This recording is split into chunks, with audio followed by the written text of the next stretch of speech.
Hello बच्चों, initial maths के इस यूट्यूब चैनल पर आप सभी बच्चों का स्वागत है। और आज की इस वीडियो में हम लोग कक्षा 10 का एक चैप्टर है, चैप्टर नंबर 3 है ना।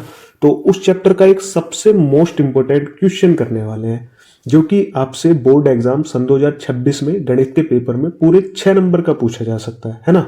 तो देखो यहाँ पर ये क्वेश्चन लिखा हुआ है।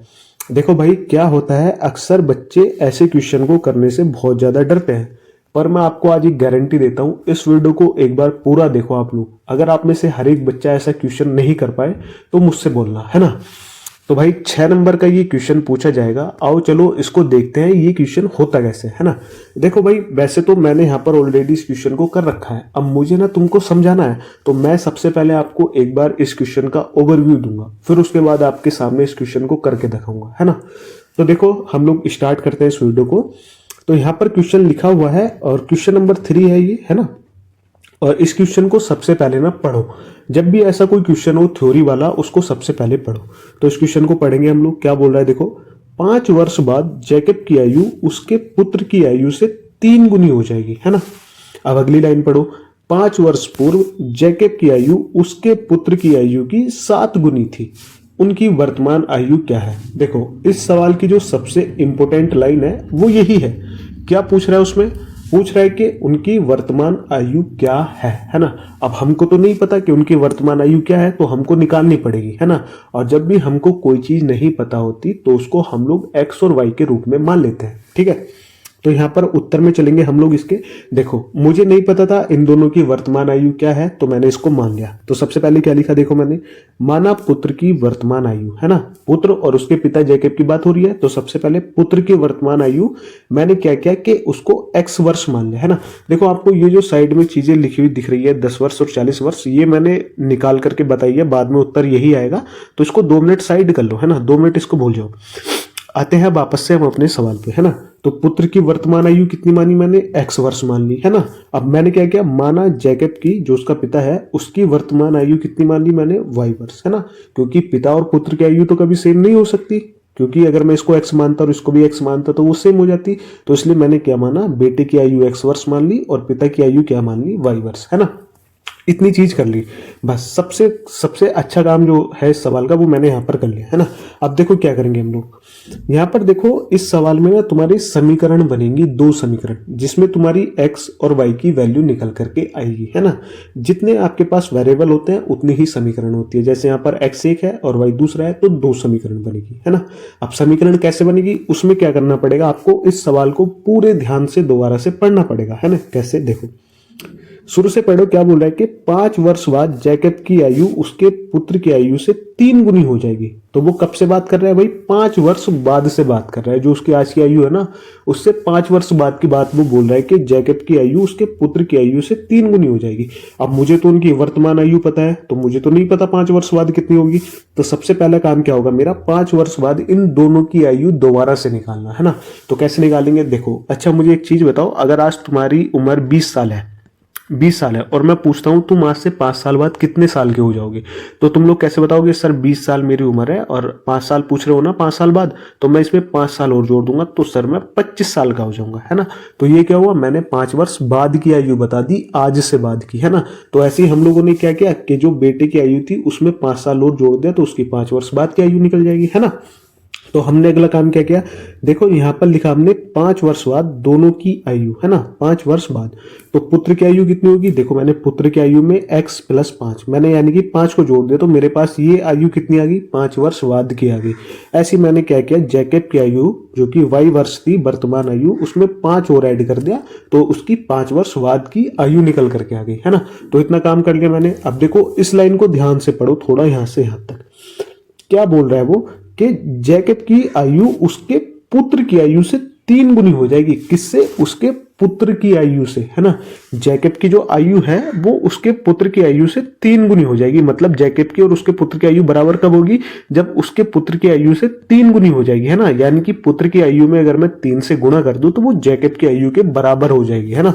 तो मैंने यहां पर देखो क्या किया, यहां पर मैंने पुत्र की आयु को लिखा और उसमें मैंने 3 से गुणा कर दिया ताकि जैकब की आयु के बराबर हो जाए, है ना। यही तो लिखा था सवाल में, देखो जैकब की आयु उसके पुत्र की आयु से 3 गुनी हो जाएगी। तो इस लाइन को ध्यान से पकड़ो, किससे हो जाएगी? उसके पुत्र की आयु से। तो मैंने क्या किया, जिससे हो जाएगी उससे गुणा कर दी, है ना। तो यहाँ पर देखो x + 5 पुत्र की आयु और इसमें 3 से मैंने इसको गुणा कर दी, तो किसके बराबर हो गई? ये जैकब की आयु के, है ना। अब क्या करो, अब इसको हल कर लो, तो यहां से तुम्हारे पास समीकरण निकल के आ जाएगी। 3 की सबसे पहले गुणा करो इस ब्रैकेट में, तो 3 की x से करेंगे 3x, 3 की 5 से करेंगे 15, 5 से 15 और बराबर का चिन्ह ऐसे ही। और यहाँ पर क्या लिखा हुआ है? y + x, जो कि मैंने ऐसे ही लिख लिया। अब क्या करेंगे हम लोग, x वाले पद और y वाले पदों को एक साथ लेकर के आ जाएंगे, मतलब बराबर के इधर। तो यहाँ पर देखो 3x तो ऑलरेडी ये है, कहीं है, और y को मैं क्या किया, बराबर के इधर लेकर आ गया, जो कि क्या हुआ? माइनस का बाई, है ना। अब ये 15 है और यहाँ पर 5 है, संख्याएं हैं, संख्याओं को आपस में जोड़ो या घटाओ, है ना। तो यहाँ पर प्लस का 5 है और 15 बराबर में इधर है। 15 को जब मैं बराबर के इधर लेकर के जाऊंगा तो ये कितना हो जाएगा? माइनस का 15। तो माइनस का 15 यहाँ पर है और 5 प्लस का यहाँ पर है, तो कितना हो जाएगा? देखो 15 में से 5 घटाएंगे, माइनस का 10 बचेगा। तो समीकरण क्या बनकर के आ गई मेरे पास? 3x - y और बराबर माइनस का 10। अब इसको मैंने नाम दे दिया समीकरण नंबर 1, है ना। तो एक समीकरण हमको ऐसे मिलेगी, ठीक है। यहां तक चीजें समझ में आई? अगर नहीं आई तो मैं भी सवाल को करके बताऊंगा, उसमें समझ लेना, है ना। अब देखो समीकरण 1 मिल गई, अब मुझे दूसरी समीकरण चाहिए, तो मैं क्या करूंगा? अब देखो इस लाइन का तो कोई मतलब नहीं है, क्योंकि यहां से तो समीकरण 1 निकल चुकी है। अब मैं क्या करूंगा, इस लाइन को पढ़ूंगा। क्या बोल रहा है देखो, वो 5 वर्ष पूर्व, पूर्व का मतलब होता है पहले, आज से पहले। तो क्या बोल रहा है? 5 वर्ष पूर्व जैकब की आयु उसके पुत्र की आयु की 7 गुनी थी। किसकी थी? उसके पुत्र की। तो यानी कि पुत्र की आयु से गुणा करनी पड़ेगी इस बार मुझे 7 से, है ना। तो सबसे पहले मेरा काम क्या होगा? 5 वर्ष पूर्व उन दोनों की आयु निकालना, आज से 5 साल पहले। तो देखो वर्तमान आयु पता है मुझे, x और y है दोनों की। आज से 5 साल पहले इनकी आयु कितनी रही होगी? तो देखो एक चीज बताओ, अगर तुम आज 20 साल के हो, अगर मैं तुमसे ये पूछूं कि भाई तुम 5 साल पहले कितने साल के थे, तो तुम क्या करोगे? 5 घटा दोगे अपनी आयु में और बोल दोगे कि मैं आज से 5 साल पहले 15 साल का था। तो कैसे आई? आपने अपनी वर्तमान आयु में से 5 साल घटा दे, तो आपकी क्या हुआ? 5 साल पहले की आयु निकल करके आ गई, है ना। तो यही काम हम लोग यहाँ पर करेंगे। तो अगली लाइन लिखेंगे हम लोग यहाँ पर, 5 वर्ष पूर्व उन दोनों की आयु, यानी कि आज से 5 साल पहले उन दोनों की आयु। तो देखो क्या थी? पुत्र की आयु कितनी थी? x थी। तो मैंने क्या किया, इसमें से 5 घटा दिया, तो ये कितनी आ गई? 5 वर्ष पहले की आयु आ गई, है ना। जैकब की आयु कितनी थी? y थी वर्तमान आयु, मैंने इसमें से 5 घटा दिया, तो इसकी आज से 5 साल पहले की आयु आ गई, है ना, y - x। अब देखो इस लाइन में क्या बोला था उसने, यहां पर देखो बोला था कि जैकब की आयु उसके पुत्र की आयु की 7 गुनी थी। किसकी थी? उसके पुत्र की आयु की 7 गुनी थी। मान लो अगर ये जैकब की आयु है और उसके पुत्र की आयु है ना, तो ये जो जैकब की आयु है ये 7 गुनी थी किसकी? पुत्र की आयु के। तो पुत्र की आयु से 7 से गुणा करोगे तो तब जैकब की आयु के बराबर होगी 5 साल पहले की, है ना। तो मैंने क्या किया, देखो यहाँ पर इसकी पुत्र की 5 साल पहले की आयु x - 5 लिखी और उसमें 7 से गुणा कर दी, है ना। तो ये किसके बराबर हो जाएगी? जैकब की 5 साल पहले की आयु के, y - 5, है ना। ठीक है, अब इसको हल करो, इतनी चीज को, तो यहां से एक समीकरण निकल कर आएगी, है ना। कैसे? 7 की गुणा करेंगे x में तो 7x आ जाएगा, 7 की 5 में करेंगे तो माइनस का 35 आ जाएगा, है ना। बराबर का चिन्ह ऐसे होगा और y - 5 को हम लोग ऐसे ही लिख लेंगे, ठीक है। अब देखो क्या करना है, x और y वाले पदों को एक जगह लेकर आना है बराबर के इधर। तो मैंने क्या है 7x को ऐसे ही लिख लिया और y को जब मैं इधर लेकर के आऊंगा तो y प्लस का है, तो इधर आके कितना होगा? माइनस का y, है ना। अब क्या करेंगे हम लोग, जो संख्या है उनको एक जगह लेकर के आएंगे। तो देखो कैसे आएंगे, इधर 5 - 5 को तो ऐसे रहने देंगे। अब इस 35 को उठाकर इधर ले आएंगे तो कितना हो जाएगा? प्लस का 35। तो प्लस का 35 यहाँ है और माइनस का 5 यहाँ है, तो कितना हो जाएगा? प्लस का 30। तो 30 को हमने ऐसे ही लिख दिया। अब ये क्या हुआ, मेरे पास समीकरण नंबर 2 निकल करके आ गई, है ना। बस इस सवाल का जो 90% काम है वो तुमने पूरा कर लिया। अब बाकी बचा हुआ 10% काम, जो कि बहुत आसान है, इन दोनों समीकरणों को जो कि ये दे रखी है इनको आपको हल कर लेना है। देखो कैसे करेंगे हम लोग इसको हल। सबसे पहले समीकरण 1 को लिखा मैंने यहाँ पर और समीकरण 2 को लिखा यहाँ पर। आप लोगों को प्रतिस्थापन विधि और विलोपन विधि के बारे में पता है, कैसे उसको हल करते हैं? अगर नहीं पता तो इस चैनल में वीडियो पड़ी हुई है, उसको जाकर देखो, विलोपन विधि और प्रतिस्थापन विधि से समीकरणों को कैसे हल किया जाता है ना। तो मैं क्या करूंगा, यहाँ पर विलोपन विधि से इन दोनों समीकरणों को हल करूंगा। विलोपन विधि में हम लोग क्या करते हैं किसी एक सेम पद जो कि सेम हो उसको हम लोग काटते हैं यानी विलुप्त करते हैं। जैसे यहाँ पर 3x था, यहाँ पर 7x था, तो ये तो सेम थे नहीं, पर यहाँ पर ये y था और यहाँ पर भी y था, तो सेम पद ये थे पर इनके चिन्ह भी आपस में सेम ही थे। तो पद को विलुप्त करने के लिए क्या होना चाहिए, चिन्ह का अलग अलग होना चाहिए। अगर ये माइनस का है तो ये प्लस का होना चाहिए, है ना। पर यहाँ पर तो चिन्ह दोनों के सेम थे, तो मैंने क्या किया, समीकरण नंबर 2 जो है उसमें माइनस से गुणा कर दी। हालांकि मैंने उस लाइन को लिखा नहीं है, जब हम लोग सवाल करेंगे तब लिख देंगे, है ना। तो जब मैंने समीकरण नंबर 2 जो ये थी इसमें माइनस से गुणा करी, तो ये जो 7x था ये प्लस का था तो ये माइनस का हो गया, ये माइनस का y था तो ये प्लस का हो गया, है ना। ये प्लस का 30 था तो ये माइनस का हो गया। देखो जब भी तुम लोग माइनस से गुणा करोगे तो जो जैसे चिन्ह है वो आपस में बदल जाएंगे। अगर माइनस का होगा तो वो माइनस से गुणा करने पर प्लस का हो जाएगा, प्लस का होगा तो वो माइनस का हो जाएगा, है ना। इतनी चीज समझ आती है। अब देखो y माइनस का ये रहा, प्लस का ये रहा, तो इन दोनों को हमने काट दिया, ठीक है। अब क्या बचा यहाँ पर 3x और 7x, तो इनको आपस में घटाएंगे हम लोग, तो 7x में से 3 जाएगा तो माइनस का 4 बचेगा, क्योंकि माइनस की संख्या बड़ी है 7x। और बराबर कितना होगा, देखो यहाँ पर माइनस का 30 है और यहाँ पर माइनस का 10 है, तो -30 और -10 कितने होंगे, जोड़ेंगे आपस में तो ये हो जाएंगे -40, है ना। अब माइनस इधर भी था माइनस इधर भी था, तो इसको मैंने यहाँ पर काट दिया, ठीक है। अब देखो x को ऐसे लिखेंगे और 40 को ऐसे लिखेंगे। अब ये x की गुणा में 4 है, तो जब ये बराबर के इधर जाएगा तो ये 40 के बटे में होगा, है ना।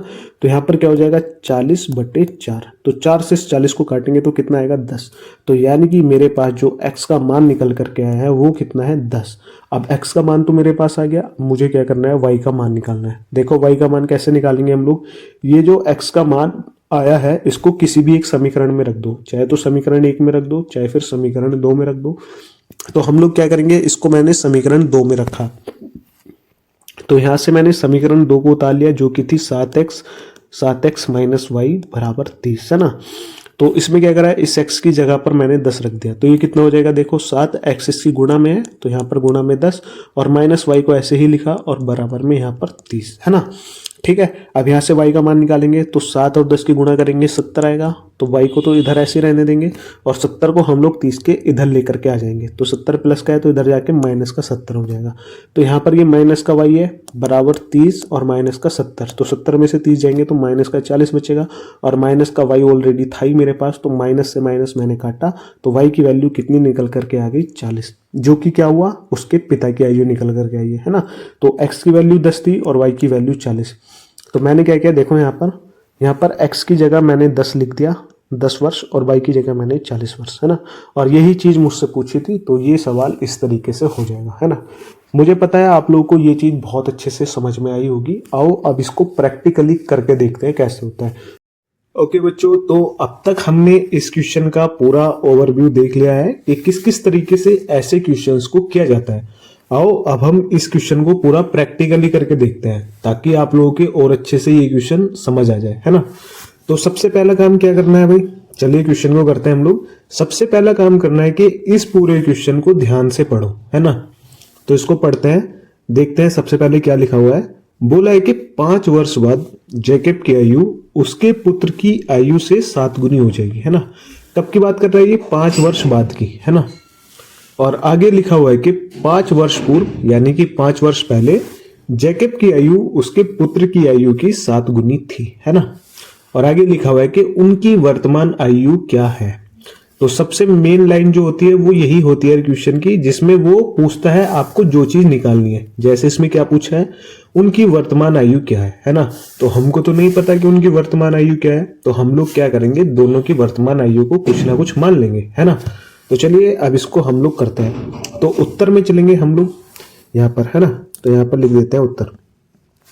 अब देखो किस तरीके से होगा। सबसे पहला काम क्या करना है, हमको दोनों की वर्तमान आयु को मान लेना है। तो सबसे पहले मैं क्या करूंगा, माना पुत्र की वर्तमान आयु, पुत्र की वर्तमान आयु, वर्तमान आयु, है ना। कैसी आयु माननी है, जो हमको सवाल में पूछी गई है। सवाल में क्या बोला है, उनकी वर्तमान आयु, तो हमको भी वर्तमान आयु ही माननी है ना। तो उनकी पुत्र की वर्तमान आयु हम लोग क्या करेंगे, इसको मान लेंगे हम लोग x वर्ष, है ना। ठीक है, इतनी चीज समझ आती है। अब हम लोग क्या करेंगे, जैकब की वर्तमान आयु को मान लेंगे। तो यहां पर लिखेंगे हम लोग माना जैकब की वर्तमान आयु, है ना। तो जैकब की वर्तमान आयु हम लोग क्या मानेंगे, वर्तमान आयु। तो देखो भाई, इसकी वर्तमान आयु हम क्या मानेंगे, इसकी हमको अलग माननी पड़ेगी, क्योंकि पिता और पुत्र की आयु सेम थोड़ी ना होती है। तो पुत्र की आयु तो मैंने x वर्ष मान ली, तो पिता की मैं मान लूंगा y वर्ष, है ना, y वर्ष। ओके, इतनी चीज सभी को समझ में आ गई होगी, है ना। अब हमको क्या करना है, देखो जब भी तुम्हारे पास दो वेरिएबल हों, जैसे यहाँ पर एक x है और एक y है, दो वेरिएबल्स है, तो समझ लेना दो ही समीकरण बनके इनका मान निकल सकता है ना। तो जितने वेरिएबल होंगे उतनी समीकरण बनके उनका मान निकल सकता है। तो इसका मतलब हमको साफ पता चल गया कि अगर x और y का मान निकालना है तो मुझे दो समीकरण बनानी पड़ेगी। अब समीकरण कहाँ से बनती है, उसी क्वेश्चन को ध्यान से पढ़ने से तुमको दोनों समीकरण मिल जाएगी, है ना। देखो पहली लाइन को पढ़ो, पहली लाइन क्या बोल रहा है, बोल रहा है कि 5 वर्ष बाद, तो कितने वर्ष बाद, 5 वर्ष बाद, है ना, जैकब की आयु उसके पुत्र की आयु से 3 गुनी हो जाएगी, है ना। तो सबसे पहली चीज तो ये है कि 5 वर्ष बाद की हमको आयु पता होनी चाहिए, तभी तो बोल रहा है कि 5 वर्ष बाद जैकब की आयु उसके पुत्र की आयु से 3 गुनी हो जाएगी। अब मैंने तो निकाल रखी है वर्तमान आयु, है ना, मुझे तो वर्तमान आयु पता है, मुझे थोड़ा ना पता है कि 5 वर्ष बाद क्या होगी। तो देखो अगर आज तुम 20 साल के हो, है ना, और मैं तुमसे पूछूं कि भाई आज से 5 साल बाद तुम कितने साल के होगे, तो तुम बोलोगे मैं 25 साल का हो जाऊंगा। कैसे आया 25, तुमने क्या करा, अपनी वर्तमान आयु में 5 साल ज्यादा जोड़ दिए, है ना, तभी तो तुमने बता दिया कि मैं 5 साल बाद 25 साल का हो जाऊंगा। वैसे 5 वर्ष बाद जैकब और उसके पुत्र की आयु क्या होगी, अगर मैं इनकी वर्तमान आयु में 5 साल को जोड़ दूं तो 5 वर्ष बाद की आयु निकल करके आ जाएगी, है ना। तो चलो करते हैं। तो हम लोग यहाँ पर लाइन लिखेंगे एक, सबसे पहले 5 वर्ष बाद उन दोनों की आयु, तो यहां पर लिखेंगे हम लोग 5 वर्ष बाद उन दोनों की आयु, किन दोनों की, उसकी और उसके पुत्र की, दोनों की आयु, है ना, दोनों की आयु। इस तरीके से हमको ये लाइन लिखनी है। अब यहां पर क्या करेंगे हम लोग, यहां पर करेंगे ये कि इनकी आयु को हम लोग मान लेंगे, है ना। तो आयु क्या होगी, देखो पुत्र की आयु क्या होगी 5 वर्ष बाद, तो यहां पर लिखेंगे पुत्र की आयु, है ना, पुत्र की आयु। तो पुत्र की क्या होगी 5 वर्ष बाद, इसकी आयु होगी x, तो इसकी वर्तमान आयु है, तो मैं इसमें 5 साल और ज्यादा जोड़ दूंगा, तो ये मेरे पास कितनी आ जाएगी, 5 साल बाद की आयु, है ना। ऐसे क्या होगा, जैकब की आयु आ जाएगी, जैकब की आयु, है ना, जैकब की आयु। तो जैकब की आयु क्या होगी, देखो जैकब की उम्र तो वर्तमान y है ना, और मैं इसमें अगर 5 साल और जोड़ देता हूं तो मेरे पास इनकी 5 वर्ष बाद की आयु निकल करके आ जाएगी, है ना। तो इतनी चीज भी आई होप सभी लोगों को समझ आती होगी, है ना। तो सबसे पहला काम था वर्तमान आयु निकालना, फिर हमको इक्वेशंस बनानी थी। तो पहली लाइन को पढ़ा जहां से हमको पता चला कि 5 वर्ष बाद की आयु भी हमको पता होनी चाहिए। अब देखो हमने यहां तक अभी सॉल्व किया है इसको, अब इस लाइन को ध्यान से पढ़ो यहां से यहां तक, है ना।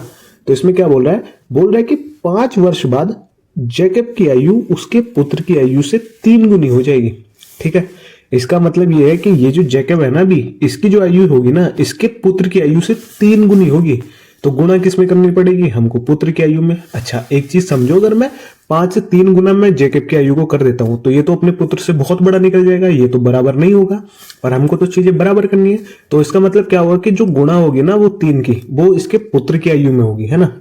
तभी तो बोल रहा है कि जैकब की आयु उसके पुत्र की आयु से 3 गुनी हो जाएगी। किससे हो जाएगी, उसके पुत्र की आयु से। तो पुत्र की 5 वर्ष बाद की आयु में आपको गुणा करनी है। देखो कैसे करेंगे हम लोग इसको। तो यहां पर हम लोग पुत्र की आयु को लिखेंगे, तो पुत्र की आयु है x + 5, और यहां पर अगर मैं इसका 3 गुना कर दूं इसकी आयु का, तो ये आयु बराबर हो जाएगी जैकब की 5 वर्ष बाद की आयु के, है ना। तो इतनी चीजें समझ में आती है सबको, ठीक है।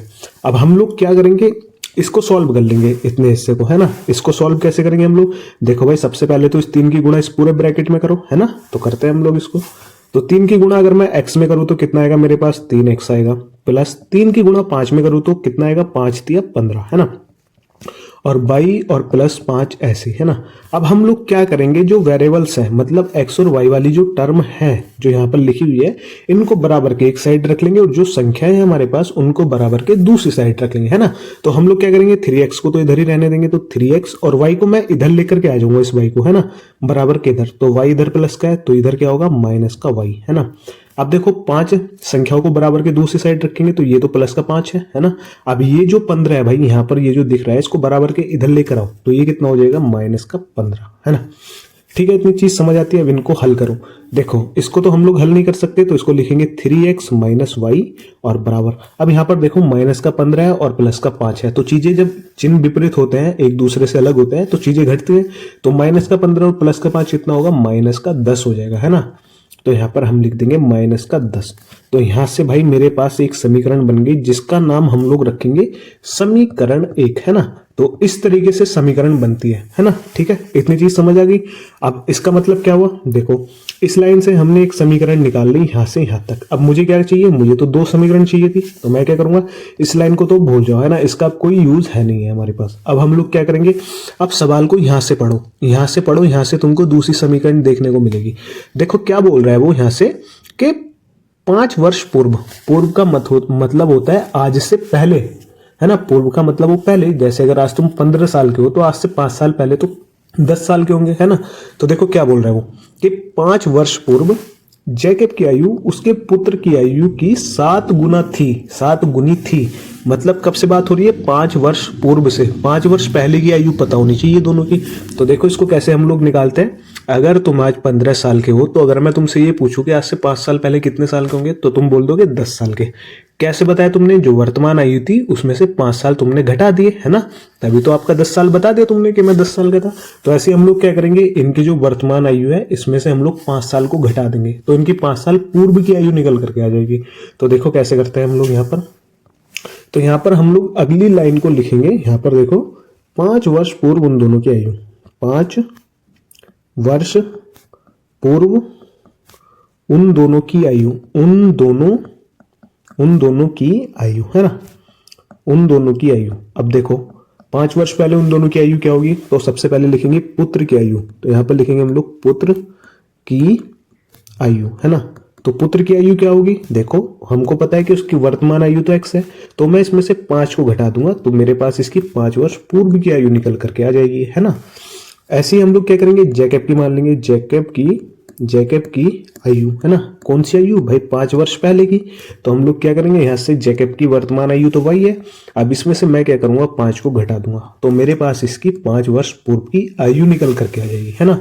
अब इस लाइन को पूरा पढ़ो। अब देखो क्या बोल रहा है कि 5 वर्ष पूर्व जैकब की आयु उसके पुत्र की आयु की 7 गुना थी। मतलब क्या बोल रहा है कि जो जैकब था ना, उसकी जो आयु थी उसके पुत्र की आयु की 7 गुना थी। मतलब इसकी, अगर इसके पुत्र की आयु का मैं 7 गुना करूंगा तब जाके जैकब की आयु की जितना हो पाएगी। इस लाइन को थोड़ा सा ध्यान से समझो। जैसे आज मैं अगर तुमसे ये बोलता हूँ, भाई मैं तुम्हारी उम्र का हूं, तुम्हारी उम्र का हूं, यानी कि मेरी उम्र और तुम्हारी उम्र आपस में सेम है। अब मैं ये बोल दूं मैं तुम्हारी उम्र का 3 गुना हूं। अगर मेरी उम्र मान लो कुछ है, तो मैं बोलता हूं मैं तुम्हारी उम्र का 3 गुना हूं, यानी कि तुम्हारी उम्र का 3 गुना करने पर तब मेरी उम्र के बराबर आएगी। ऐसे ही इस सवाल में बोला गया कि जैकब की आयु उसके पुत्र की आयु की 7 गुनी थी। किसकी गुनी थी, उसके पुत्र की आयु की। तो मैं क्या करूंगा, पुत्र की आयु में 7 से गुणा कर दूंगा इसको। तो देखो कैसे करते हैं हम लोग, यहां पर देखो भाई इसको।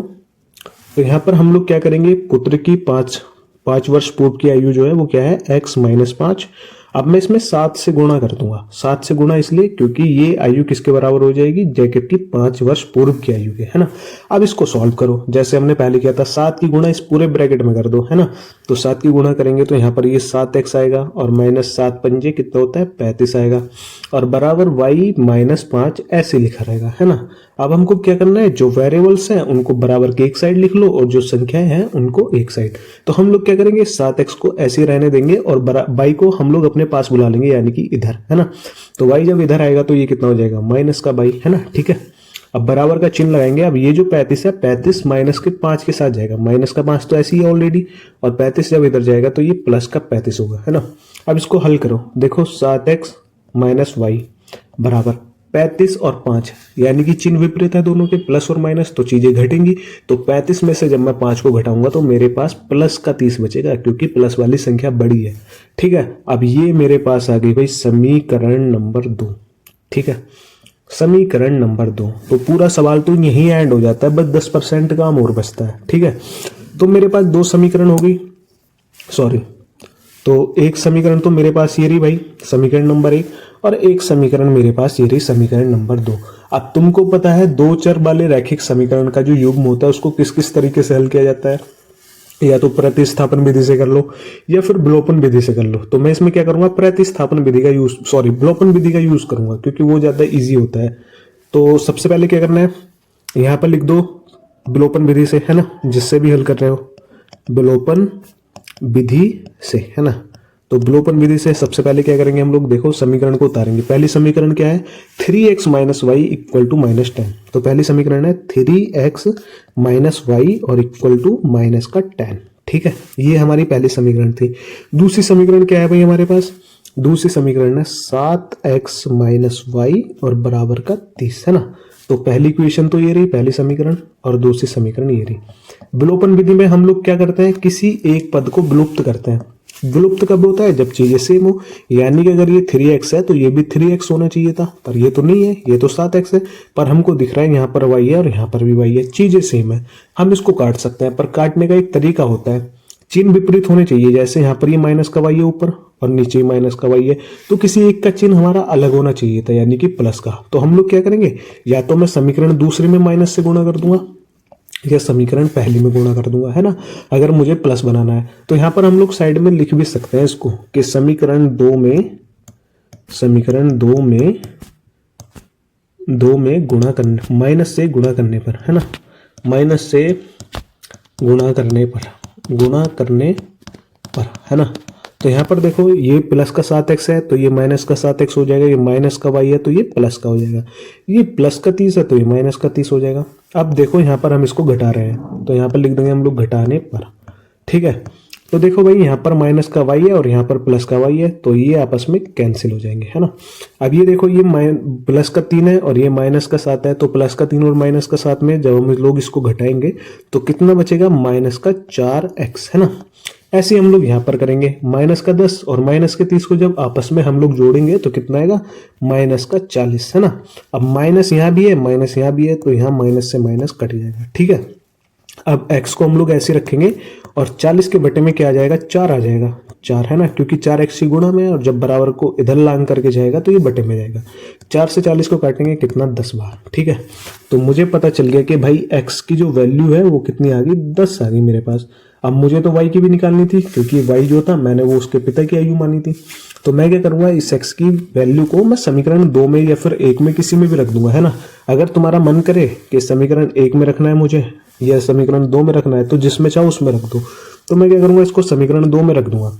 तो यहाँ पर देखो, यहाँ पर हम लोग एक लाइन को लिख देंगे साइड में कि x का मान समीकरण 2 में रखने पर, x का मान समीकरण 2 में रखने पर, है ना, रखने पर, ठीक है।